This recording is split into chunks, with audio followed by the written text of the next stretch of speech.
forma. Bueno, vamos con la duda o la diferenciación. Comparto lo que estaba escribiendo en la pantalla. Acá, seleccionar. Ahí está. El fluir de conciencia tiene dos formas. O el monólogo interior, porque la idea es, el fluir de conciencia es un flujo de pensamientos. O sea, cuando se habla de conciencia es la conciencia interna, aquello que no pertenece a lo que se dice, sino que pertenece a lo que se piensa.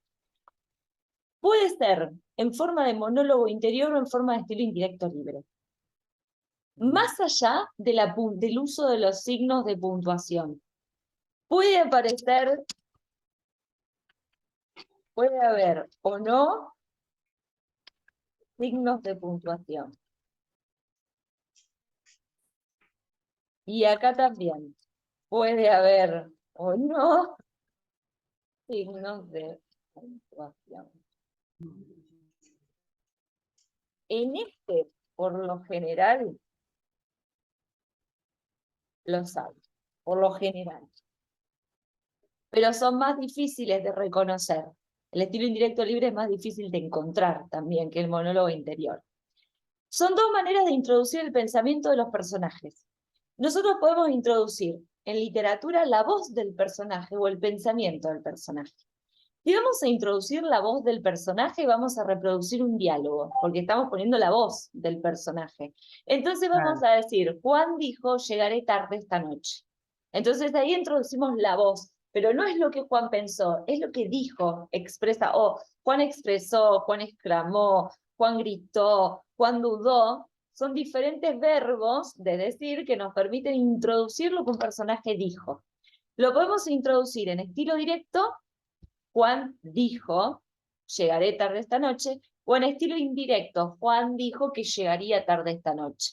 Pero estamos claramente introduciendo dentro del texto la palabra del personaje. Diferente es cuando queremos introducir lo que el personaje piensa, porque no lo está diciendo. Obviamente que lo va a hacer un narrador omnisciente, si no, no lo podemos hacer. Porque el narrador es omnisciente, es el único que sabe todo lo que el personaje ve, siente, escucha, dice, pasado, presente y futuro. Entonces, ese narrador va a introducir el pensamiento del personaje de dos maneras, o un monólogo interior, o el estilo indirecto libre. Monólogo interior, por ejemplo, mi psicóloga me estafa. El personaje dice todo, el personaje está pensando y haciendo todo un hilo argumentativo, y es su pensamiento el centro del relato, lo que lleva de principio a fin, por ejemplo, a decir por qué cree que su psicóloga le estafa. Un monólogo interior que ustedes hayan leído en literatura, algún otro ejemplo, que hayan trabajado en alguna cátedra de literatura. Hola, Orne. Hola. Recién empezamos con una duda de Giselle, así arrancamos. Bueno. Yo como monólogo interior puse un fragmento de Tiempo de Silencio de Luis Martín Santos. Muy largo, si no, léelo. Más o menos, pero si querés leo un pedacito. Dale. Bueno, dice: tú no la mataste, estaba muerta. Yo la maté. ¿Por qué? ¿Por qué? Tú no la mataste, estaba muerta. Yo no la maté, ya estaba muerta. Yo no la maté, ya estaba muerta. Yo no fui. No pensar, no pensar, no pienses. No pienses en nada, tranquilo, estoy tranquilo. Habla y se contesta todo solo. Sí, sí. No me pasa nada, estoy tranquilo así. Me quedo así quieto, estoy esperando. No tengo que pensar. No me pasa nada, estoy tranquilo. El tiempo pasa y yo estoy tranquilo porque no pienso en nada. Es cuestión de aprender a no pensar en nada, de fijar la mirada en la pared, de hacer que tú quieras hacer, porque tu libertad sigue existiendo también ahora. Eres un ser libre para dibujar cualquier dibujo o bien para hacer una raya cada día que vaya pasando, como han hecho otros, porque él estaba preso. Y cada 7 días una raya más larga, porque eres libre de hacer las rayas largas todas las que quieras y nadie te lo puede impedir. ¿Ese por qué él estaba preso lo agregaste vos o estaba escrito? Yo lo dije para que ustedes Ah, entiendan. no, pero yo entendí que él estaba preso, pero le digo, si no lo agregaste vos, ahí aparece el narrador, pero si lo No, no. agregaste vos, está bien. Está bien. Lo Mira, tendría que haber dicho antes, pues si no, un loco. no, no, no. Eso está bien, es un monólogo interior. ¿Puede o no puede haber signos? No hay diferencia, o sea, no lo cambia a eso. Puede Está haber lleno. signos. Puede haber signos como puede ser el correr de todos esos personajes sin de pensamiento sin ningún punto y una coma.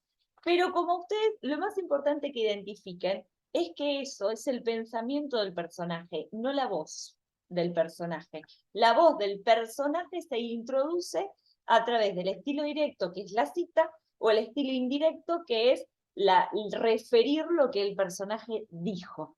Ahora, lo que piensa, lo que siente, aparece así, muy bien el ejemplo, como monólogo interior o como estilo indirecto libre.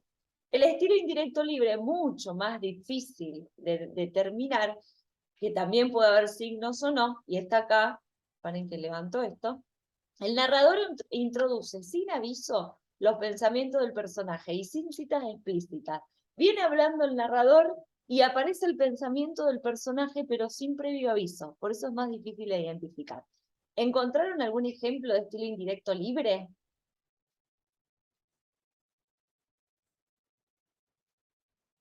Yo puse el fragmento de la Magdalena de En busca del tiempo perdido, Sí, de Proust. sí, exacto, exacto. A No, al ver, contrario, que hoy en literatura di Proust y di esto. Dije, bueno, claro, lo pongo. es esto, es uno de los, En busca del tiempo perdido, es uno de los ejemplos de estilo indirecto libre. Y el Ulises de Joyce termina con un monólogo interior súper famoso.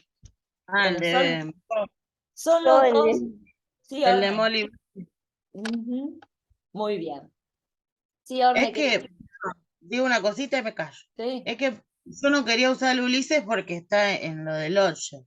Pero el Ulises está todo. exacto, exacto, porque está, sí, porque está en el material teórico que les di, pero es el ejemplo de una obra de literatura muy famosa en cuanto a monólogo interior. Pero bien. Sí, Orne. no iba a decir que yo terminé usando el Ulises porque no encontré ningún otro, o sea, como que no me di cuenta en otro. ¿De En ese monólogo sí, interior pero o de monólogo sí, interior? sí, y no me di cuenta de otro. Los otros sí los hice, pero ese como que se me complicó más. Y a ver qué ejemplo tenés. Monólogo interior, el Ulises. Y después estilo indirecto libre. ¿Tenés algún ejemplo? Igual ahora comparto la clase. Ejemplo de estilo indirecto libre hay en Pedro Páramo de Rulfo. Cuando no sabes si es el narrador o lo que piensa el personaje o lo que dice, lo que está dando vueltas en el discurso.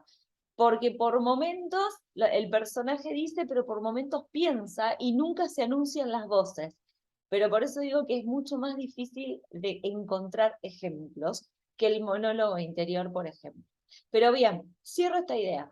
En el monólogo el personaje deja fluir sus pensamientos y estos se van encadenando, como en el ejemplo que le leyó Giselle, se van encadenando a través de una palabra que funciona como conector de ideas y de sentido. El estilo indirecto libre, el pensamiento aparece mezclado dentro de la voz del narrador. Esas son las diferencias. Pero tanto el monólogo interior como el estilo indirecto libre son formas del flujo de conciencia, porque en realidad son dos formas de introducir el pensamiento del personaje. Distinto a introducir la voz. Entonces diferenciamos acá. Una cosa es introducir la voz del personaje, lo que dice en estilo directo libre o estilo indirecto, y otra cosa es introducir lo que piensa el personaje, que sería el monólogo interior o el estilo indirecto libre. ¿Esa diferencia queda clara?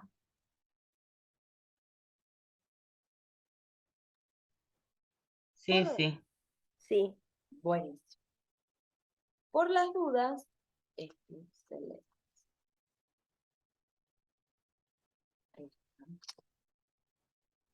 Por las dudas, lo vamos a anotar.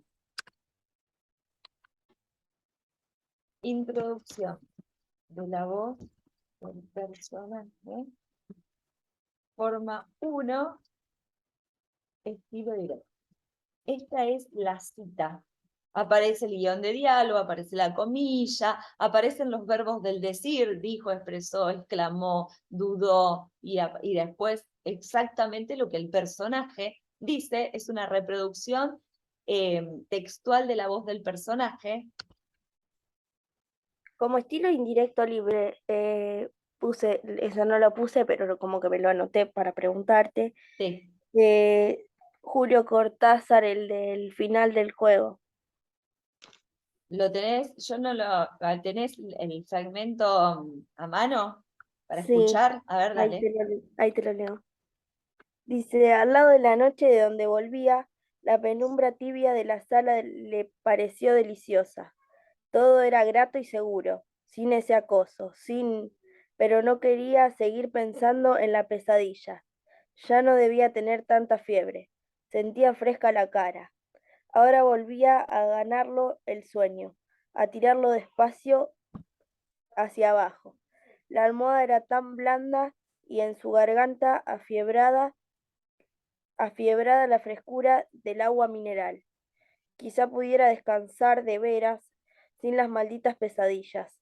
La luz violenta de la lámpara en lo alto se iba apagando poco a poco. Hay una sola frase que podría ser tomada como estilo indirecto libre. Ojalá pudiera descansar, que dice, ojalá pudiera descansar sin... Es casi al final.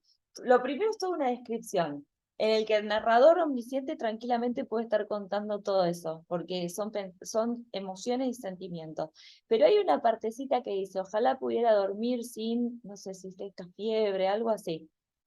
A ver, fíjate, Orne, para volver a leer ese último fragmento, está casi al final. Ahí me fijó.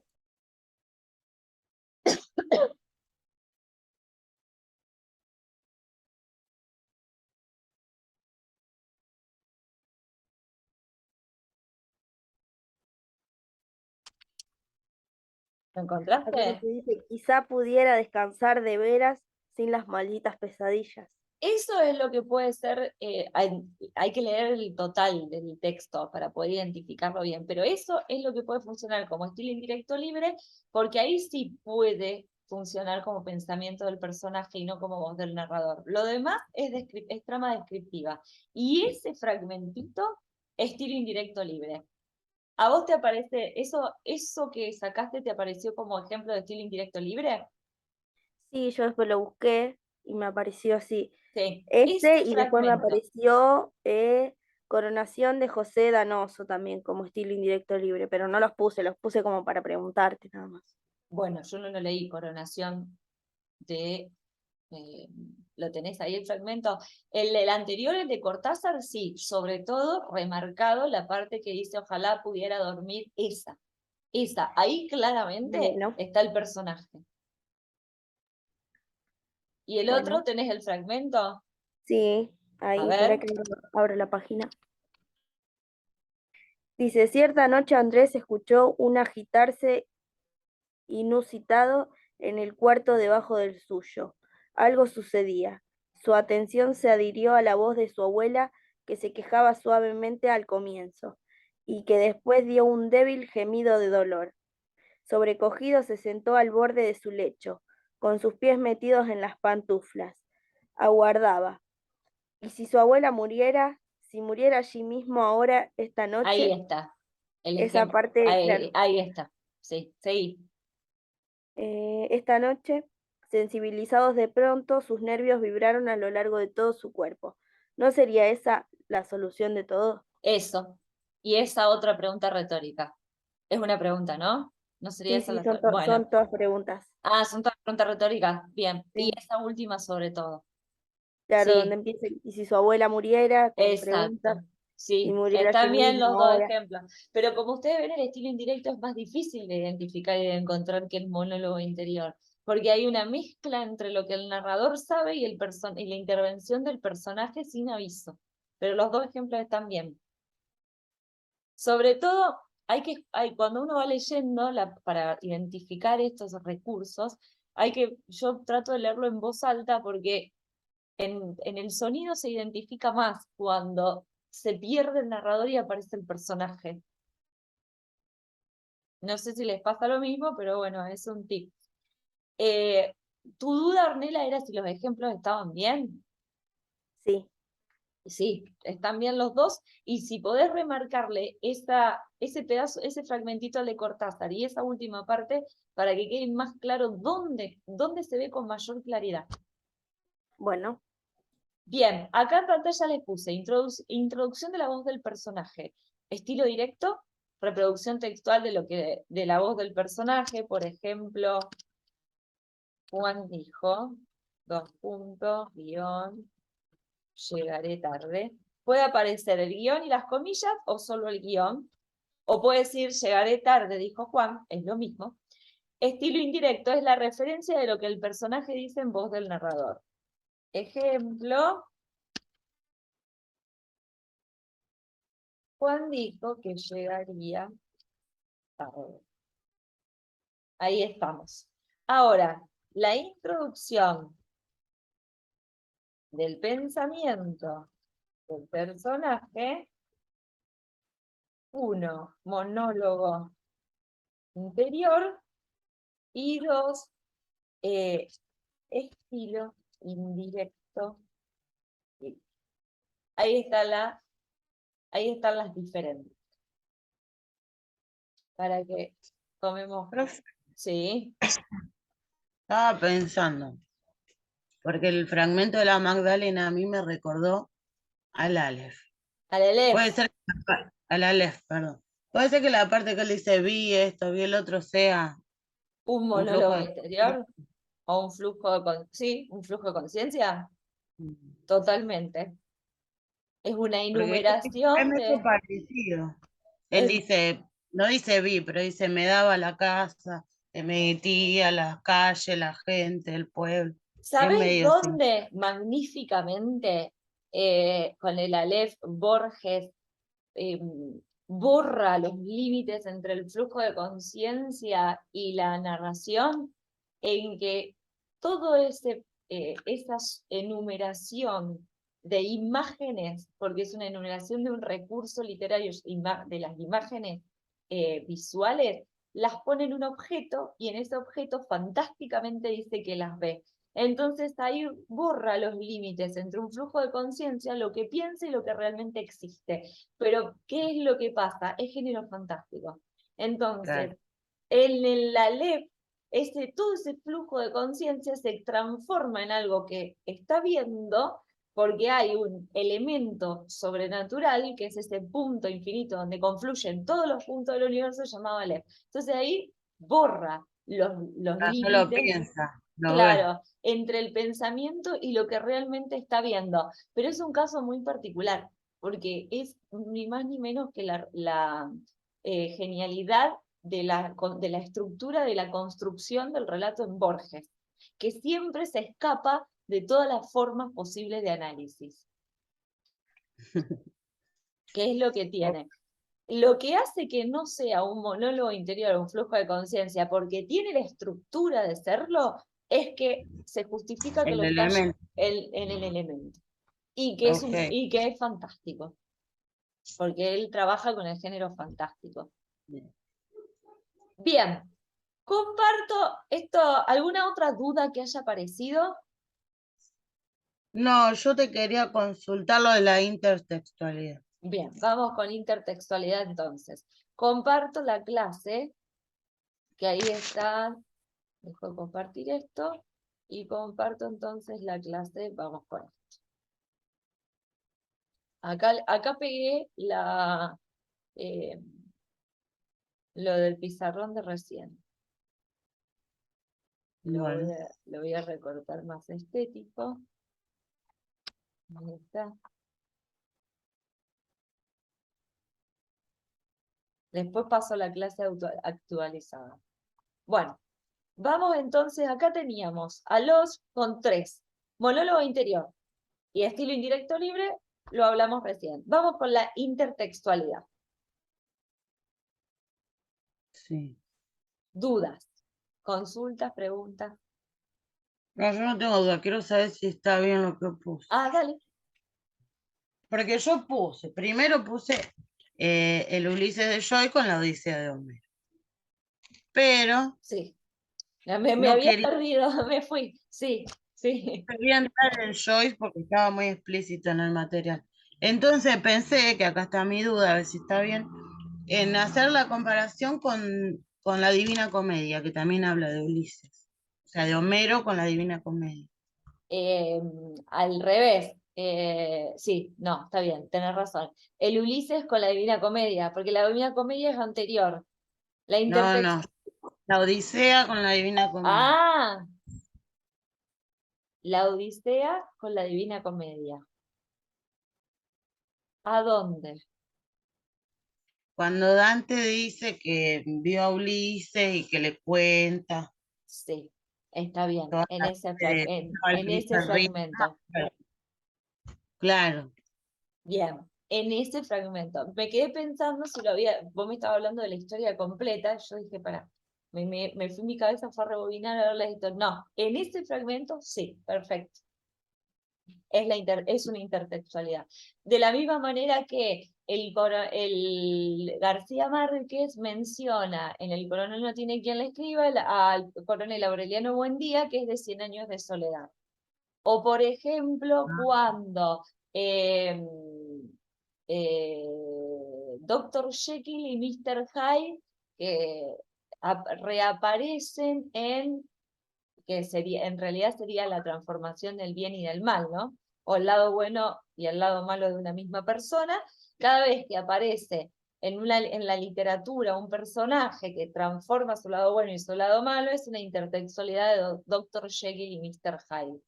O cada vez que se habla de un insecto, sentirse como un insecto o como un bicho raro, estamos haciendo alusión a la metamorfosis de Kafka. O cada vez, o por ejemplo, hay un cuento muy moderno que se llama Animalia, que es una versión del siglo XXI de Rebelión en la Granja de Orwell de principios Ah, del siglo XX. Sí, a eso por ejemplo.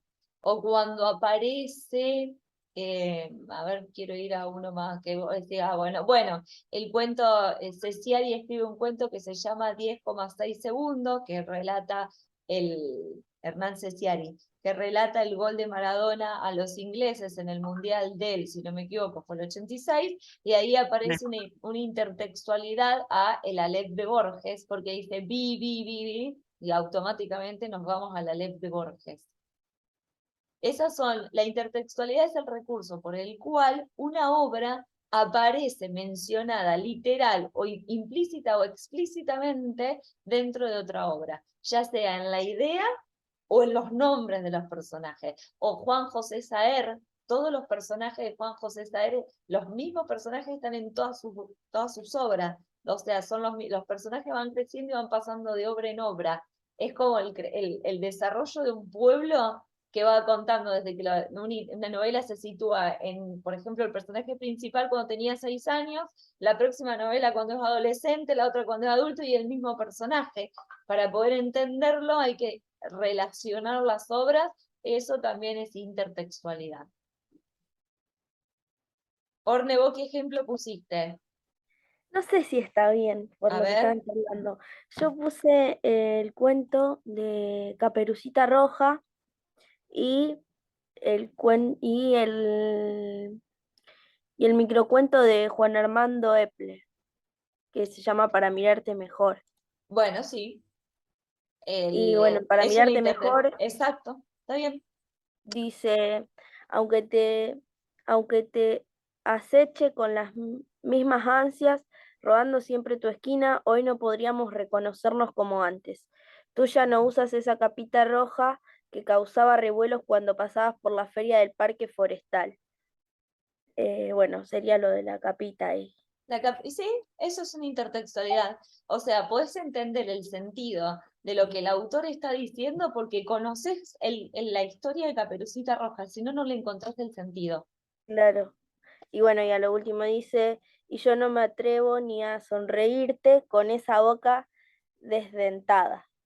Ni hablar que tiene otro sentido, lo que estás leyendo vos, pero claramente hay una intertextualidad a Caperucita Roja. La intertextualidad es un recurso que está hecho pura y exclusivamente para que el lector lo detecte, no para que el lector no se dé cuenta. Está puesto para que el lector automáticamente pueda hacer la referencia y le pueda dar sentido a por qué este personaje, esta idea o esta parte aparecen ahí. Es totalmente intencional. ¿Con qué juega, pero? Con las competencias culturales del lector.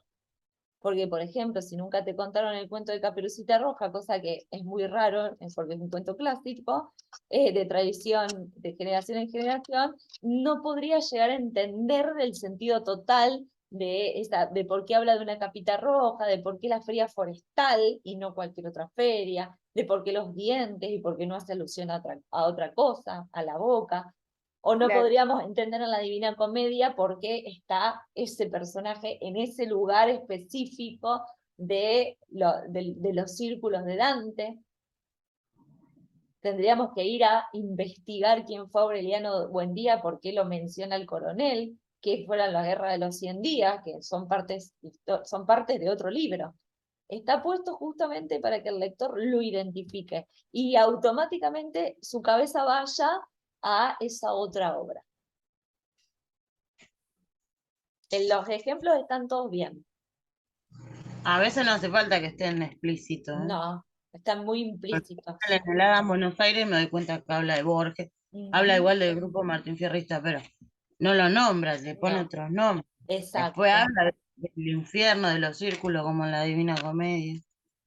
Por eso es implícito o explícito. Si vos los identificás, los implícitos están puestos para lectores más competentes, es decir, que pueden reconocerlo porque tienen otras lecturas previas. Los explícitos, los que se dicen tal cual, por ahí apelan a un lector que tal vez no tiene una base de lectura muy amplia, pero eso es decisión del autor, si lo hace de manera implícita o lo hace de manera explícita.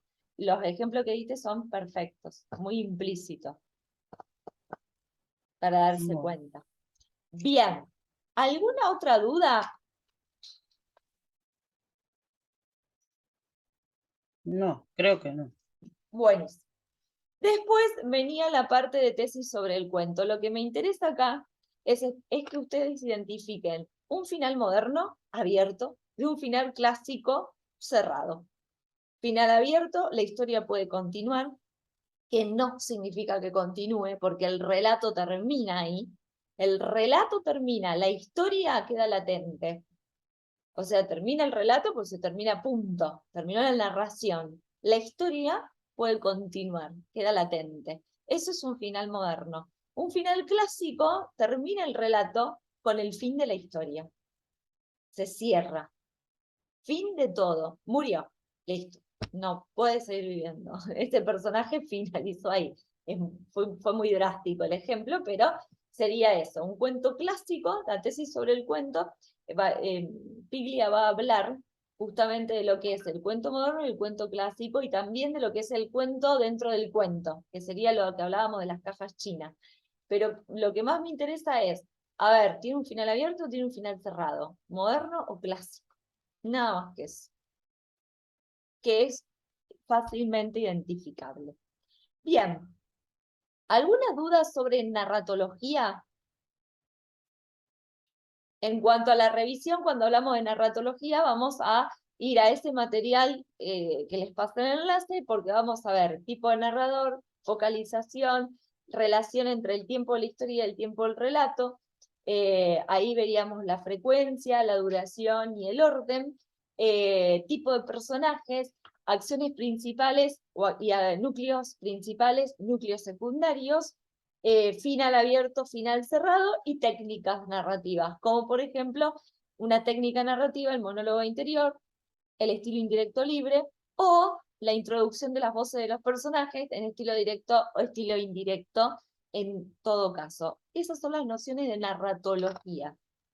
Focalización, perspectiva, punto de vista, cómo está construido. Pasamos a el discurso poético, que es el tema de esta clase, si no quedan más dudas. Que sería acá. Figuras retóricas en la poesía. ¿Pasamos?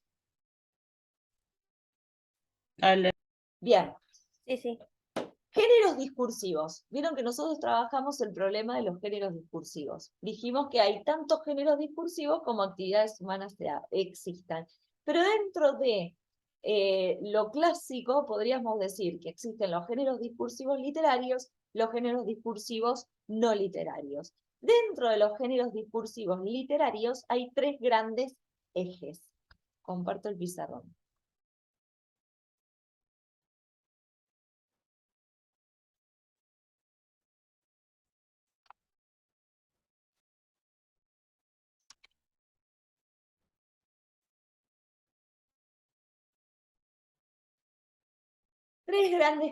Tres grandes géneros clásicos.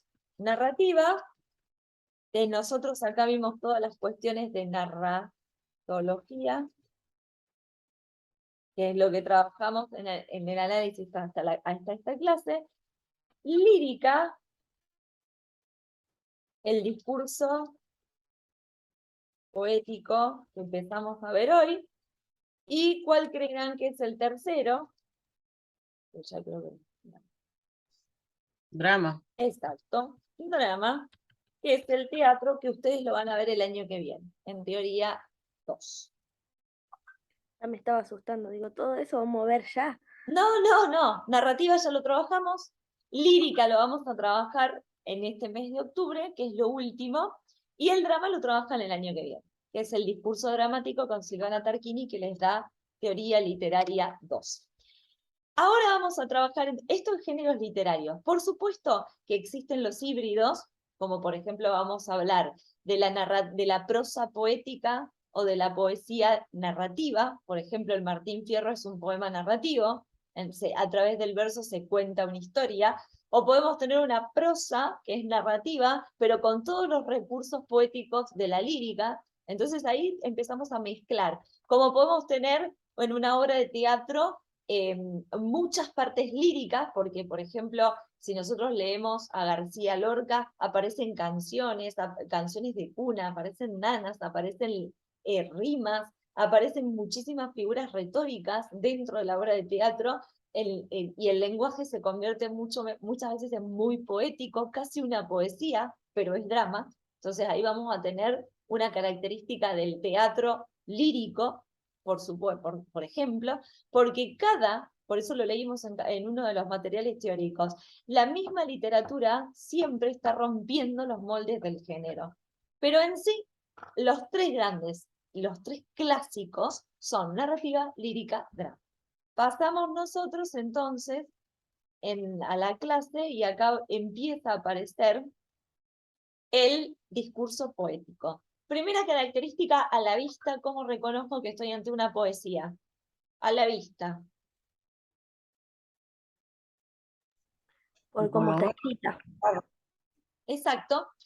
La narrativa está escrita en prosa, de derecha a izquierda, de renglón a renglón completa. La poesía está escrita en verso. Entonces, a simple vista, yo tengo que observar cómo está escrito. Estoy ante un discurso poético, poesía, cuando yo encuentro el verso y encuentro la estrofa. No importa si la estrofa tiene 20 versos, tiene 3, tiene 4, si es una.